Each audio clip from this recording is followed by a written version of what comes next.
اللهم صل على محمد وعلى آل سيدنا ومولانا محمد وبارك وسلم وصلي عليه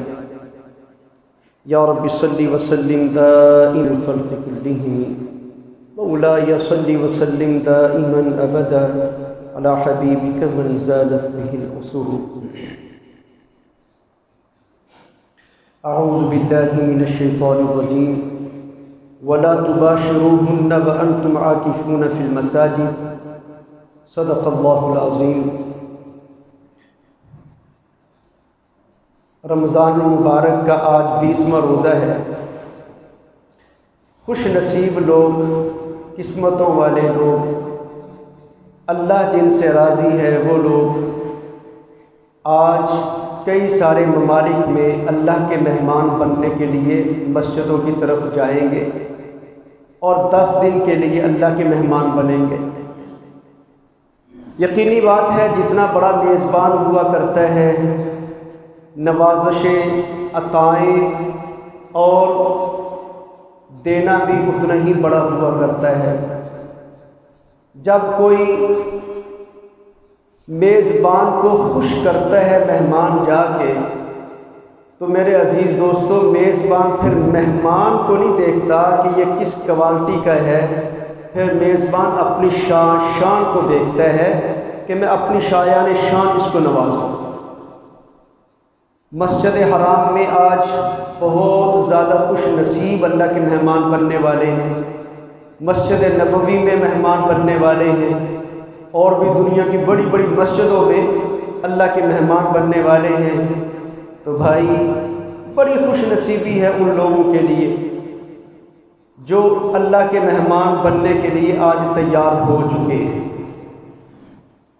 آج کی جو رات شروع ہونے والی ہے یہ 21ویں رات ہے، طاق راتوں میں سے پہلی رات ہے. اس 21ویں رات کی جب مغرب کی اذان کا ٹائم ہوتا ہے، اس وقت سے پہلے مسجد کے اندر موجود ہونا صاحب اعتکاف کے لیے، جس نے اعتکاف کرنا ہے اس کے لیے موجود ہونا ضروری ہوتا ہے. بھائی، جتنا بڑا دربار ہوتا ہے یا پھر جتنی اہم اور جتنی بڑی عبادت ہوا کرتی ہے، اس کے لیے کچھ آداب اور کچھ سیکھنا سکھانا یا پھر اور اس کے قریب جو چیزیں ہوتی ہیں ان کا ہونا بھی ضروری ہوتا ہے. اعتکاف کے فضائل کے حوالے سے، عظمتوں اور شانوں کے حوالے سے نبی کریم صلی اللہ علیہ وسلم کی مبارک احادیث کی روشنی میں اور پیارے پیغمبر صلی اللہ علیہ وسلم کے اپنے مبارک عمل کی روشنی میں بات آ چکی ہے. آج کی مختصر سی ملاقات میں اعتکاف کے متعلق کچھ مسائل اور احکام عرض کرنے کی میں ہمت کروں گا. اللہ مجھے ہدایت نصیب فرما دے. مثلا اعتکاف کن کن چیزوں سے ٹوٹ جاتا ہے، یہ بھی اعتکاف والوں کو آنی چاہیے، ان کے ذہن میں بات ہونی چاہیے تاکہ وہ اپنے اعتکاف کو محفوظ رکھ سکے. اور اسی طرح سے وہ کون کون سے آزار ہیں، کون کون سی مجبوریاں ہیں جن کی وجہ سے انسان مسجد سے باہر جا سکتا ہے اور اس کا اعتکاف باہر جانے کے باوجود بھی نہیں ٹوٹتا، اس کا اعتکاف باقی رہتا ہے. اور وہ کون کون سے ایسے آزار ہیں جن کی وجہ سے بندہ باہر تو جا سکتا ہے لیکن اس کا اعتکاف ٹوٹ جاتا ہے، اعتکاف سنت باقی نہیں رہتا. پھر اعتکاف کے اندر کون کون سے کام کرنا مناسب نہیں، شریعت اس کو پسند نہیں کرتی، لیکن اعتکاف نہیں ٹوٹتا اگر کر لے تو، جس کو مکروہات کہتے ہیں، مکروہات اعتکاف. اسی طرح سے اعتکاف کے اندر کون کون سے کام ہیں جو کرنے کی اجازت ہے، نہ وہ بہت زیادہ ثواب کے حامل ہیں اور نہ ہی ان کے کرنے کی وجہ سے کوئی گناہ ہوتا ہے. بس اتنا کہ ہے کہ یہ اعتکاف والے کی شان کے مناسب نہیں ہے، شان کے مناسب نہیں. اگر کر لے تو کوئی حرج والی بات نہیں ہے. تو یہ جو چند ٹاپک ہیں جن کا میں نے آپ کے سامنے ذکر کیا ہے، ان پہ تھوڑی سی گفتگو میں نے عرض کرنی ہے سب سے پہلے کن چیزوں کی وجہ سے اعتکاف ٹوٹ جاتا ہے، یہ ہم نے ذہن میں رکھنی ہے بھائی۔ نمبر 1، بغیر کسی عذر کے۔ یہ عذر کیا ہے یہ بعد میں آئے گی بات انشاءاللہ العزیز، مسجد سے نکلنے کے جو آزار ہیں اس کے اندر بات آئے گی۔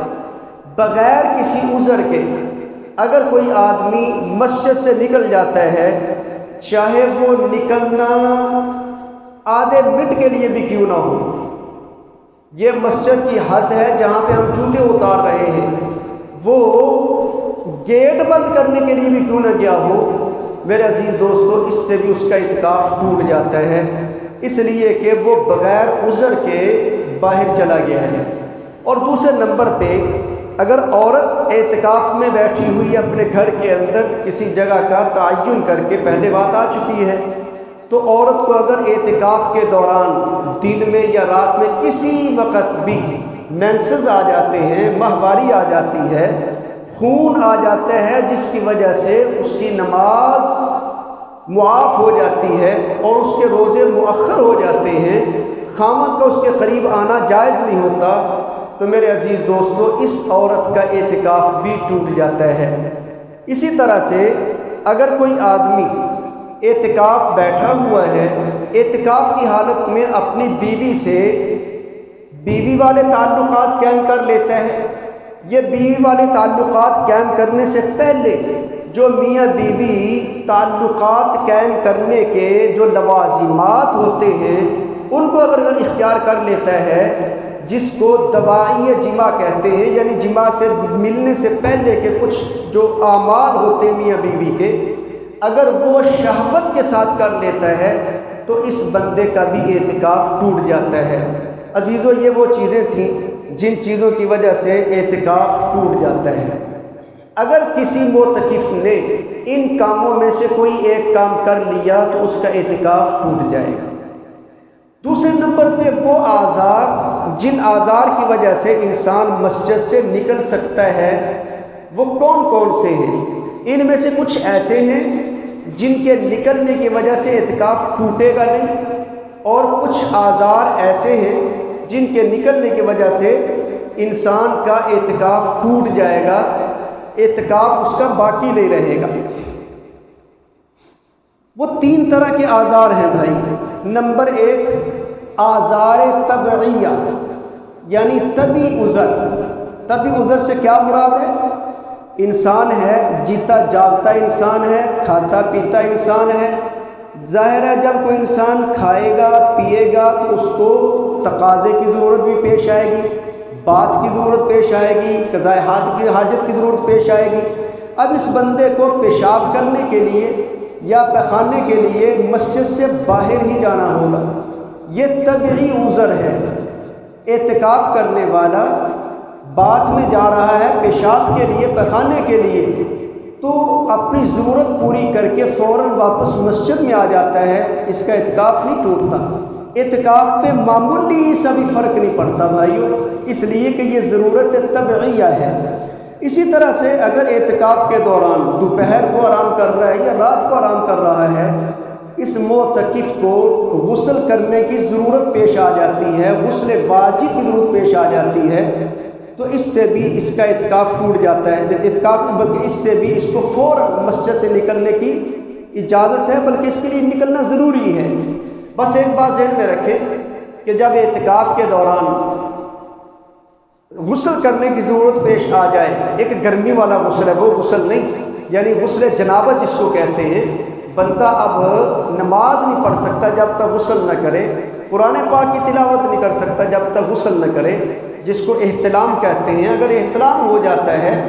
تو اس بندے کو مسجد میں 1 منٹ کے لیے بھی ٹھہرنے کی اجازت نہیں ہے، یہ فوراً مسجد سے باہر نکلے گا۔ مسجد سے باہر نکلنے کے بعد پھر اگلا اپنا یہ کام کرے گا، غسل کرنا ہے اور جو کپڑا اس کا خراب ہوا اس کو دھونا ہے، جو بھی اس نے کام کرنے، لیکن ان کاموں سے فارغ ہو کے یہ فوراً مسجد میں آ جائے گا، بغیر ضرورت کے مسجد سے باہر یہ بندہ بھی نہیں ٹھہرے گا۔ اسی طرح سے کچھ آزار ہیں جو شرعی کہلاتے، آزار شرعیہ، یہ آزار طبعیہ تھے۔ اور کچھ آزار ہیں جو آزار شرعیہ ہیں، یعنی وہاں پہ شریعت کا تقاضا ہے۔ کوئی بندہ ایسی مسجد میں اعتکاف بیٹھا ہے جہاں پہ 5 وقت کی نماز تو ہوتی ہے جماعت کے ساتھ، لیکن وہاں پہ جمعہ نہیں ہوتا، تو بھائی اب اس بندے نے جمعہ تو پڑھنا ہے۔ جمعہ پڑھنے کے لیے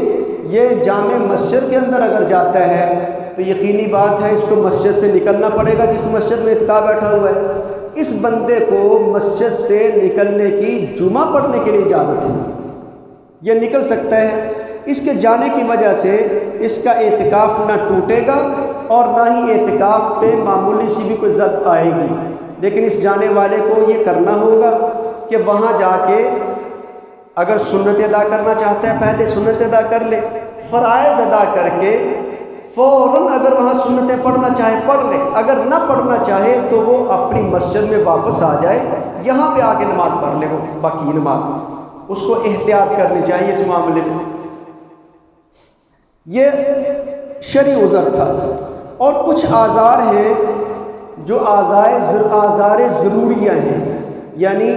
بسا اوقات ایسا معاملہ پیش آ جاتا ہے انسان کی مجبوری بن جاتی ہے مسجد سے نکلنے کی، اللہ نہ کرے اللہ نہ کرے کسی کے ساتھ ایسا معاملہ پیش نہ آئے، مسجد کے اندر اگر آگ لگ جائے جس کی وجہ سے اس کی جان کا خطرہ ہو، تو اب یہ اپنی جان بچانے کے لیے مسجد سے نکلے گا، اس کو نکلنے کا حکم ہے۔ یہ اس کا ایسا عذر ہے جو عذر اس کے لیے ضروری ہے، لیکن ایک بات ذہن میں رہے کہ اس عذر کی وجہ سے اگر بندہ باہر نکلا ہے تو اس کے لیے باہر نکلنے کی وجہ سے اعتکاف ٹوٹ جائے گا، نکلنے کی اگرچہ اجازت ہے۔ اسی طرح سے اللہ نہ کرے زلزلہ آ جاتا ہے اور بڑا شدید زلزلہ ہے، اس زلزلے کے اندر ویسے بھی ہمیں حکم ہے کہ عمارت اور تعمیرات سے دور ہو جاؤ تاکہ آپ کی جانی آپ کا جانی نقصان ہے اس سے بچاؤ ہو سکے۔ تو مسجد کے اندر جو اعتکاف بیٹھا ہوا ہے محسوس ہو رہا ہے کہ شدید زلزلہ ہے تو وہ فوراً باہر نکلے گا اپنی جان بچانے کے لیے۔ تو عزیزو اگر یہ بندہ باہر نکل جاتا ہے تو اس کا اعتکاف بھی ٹوٹ جائے گا۔ یہ آزار طبیعہ میں سے بھی نہیں ہے اور آزار شرعیہ میں سے بھی نہیں ہے۔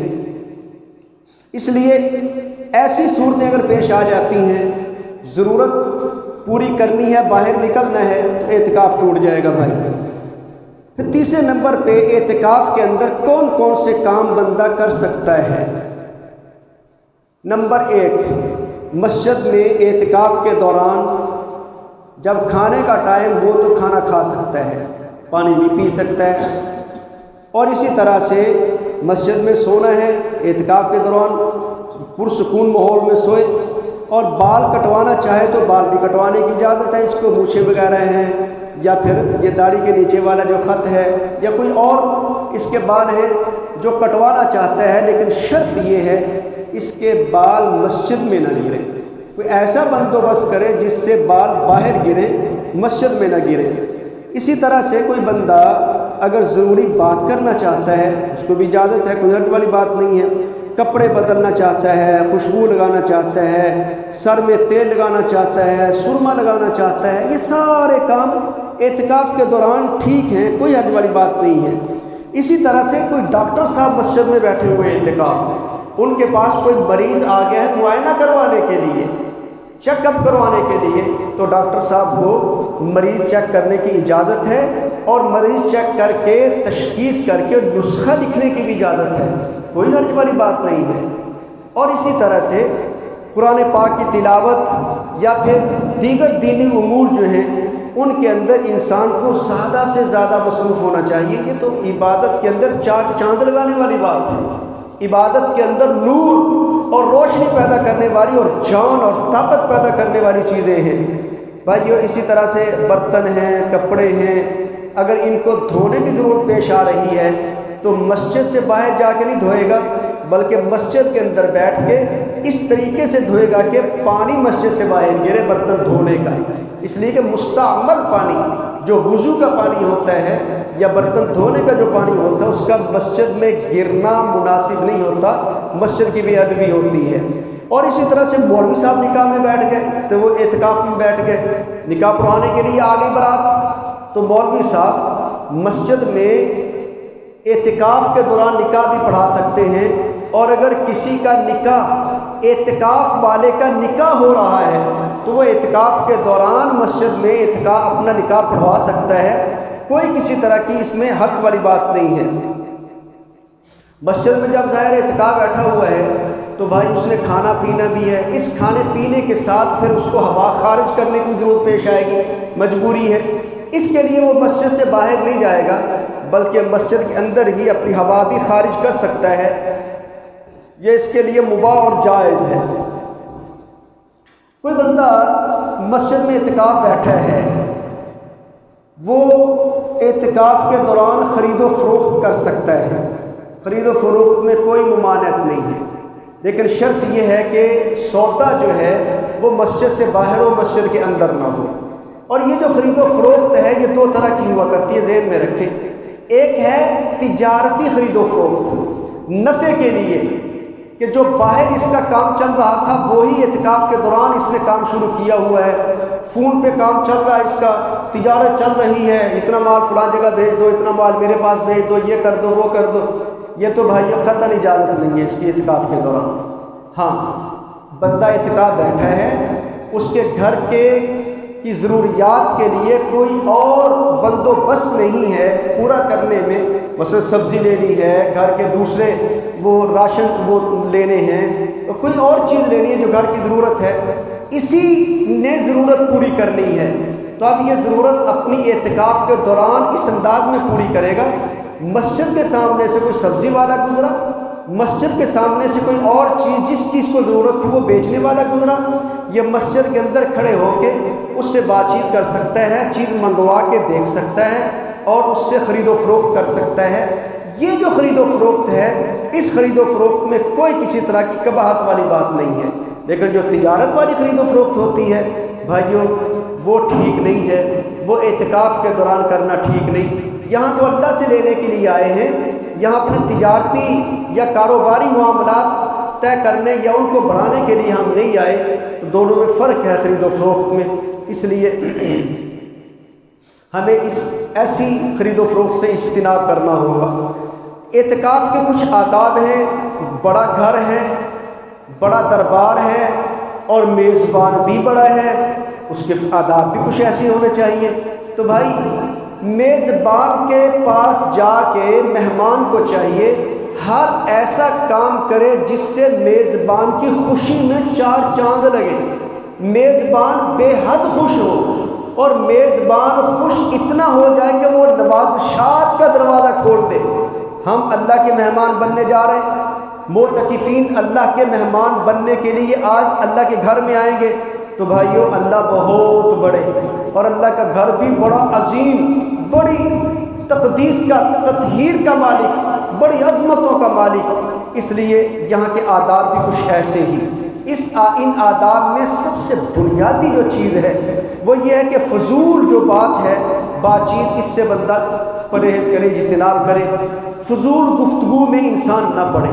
اور اعتکاف کے دوران اگر سیاسی گفتگو شروع ہو جائے، اللہ معاف فرمائے، یہ تو سراسر ظلم، سراسر زیادتی اور سراسر اپنے اعتکاف کو ایک ظلمت اور تاریکی کے اندر ڈالنے والی بات ہے۔ اس لیے معتکفین کو ان چیزوں سے پرہیز کرنا چاہیے۔ اور نمبر 2، جو کام اعتکاف کے دوران کرنے مکروہ ہیں، اگلے عنوان میں انشاءاللہ باتیں مکروہ والی آئیں گی، یہ کام بھی اعتکاف کے دوران بندہ نہ کرے، یہ اعتکاف کے آداب میں سے ہے۔ پھر تیسرے نمبر پہ میں نے جیسے پہلے عرض کیا، جتنا بڑا دربار، جتنا بڑا میزبان، اس کی شایان شان ہمیں وہاں پہ کام کرنا چاہیے۔ اللہ بڑا تو اللہ کی کلام بھی بڑی، تو اللہ اپنی کلام کو اپنے بندے کی زبان سے سننا بہت زیادہ پسند کرتے ہیں۔ اعتکاف کے دوران ہمیں زیادہ سے زیادہ قرآن پاک کی تلاوت کرنی چاہیے، اور اسی طرح سے ذکر و تسبیح کے ذریعے سے ہمیں اللہ کا قرب حاصل کرنا چاہیے۔ اور ان چیزوں کے ساتھ ساتھ اگر اعتکاف کے اندر کوئی معلم بیٹھا ہوا ہے، عالم بیٹھا ہوا ہے، بھائیو ہم اس سے تعلیم حاصل کرنے کا بھی حلقہ قائم کریں، رات کو ہو جائے، دن میں ہو جائے، جس وقت بھی ہو جائے، وہ ایک ایسا بھی ماحول مسجد کے اندر ہونا چاہیے۔ یہ اللہ کو راضی کرنے والی باتیں ہیں۔ تعلیم و تعلم تو بہت اعلیٰ بڑا عمدہ کام ہے۔ خود نبی کریم صلی اللہ علیہ وسلم فرماتے ہیں بعثت معلما، نبی کریم صلی اللہ علیہ وسلم فرماتے ہیں مجھے اللہ نے معلم بنا کے، لوگوں کو تعلیم دینے والا بنا کے بھیجا ہے۔ تو بھائی اعتکاف کے دوران اگر ہم اس سلسلے کو جاری رکھتے ہیں تو یہ تو اللہ کو راضی کرنے کا بڑا زبردست ذریعہ ہے۔ اللہ مجھے آپ کو سارے مسلمانوں کو اعتکاف کی جو ہم نے باتیں سنی ہیں ان کو عمل میں لانے کی اور ان کے مطابق اپنے اعتکاف کو آگے چلانے کی توفیق نصیب فرما دے۔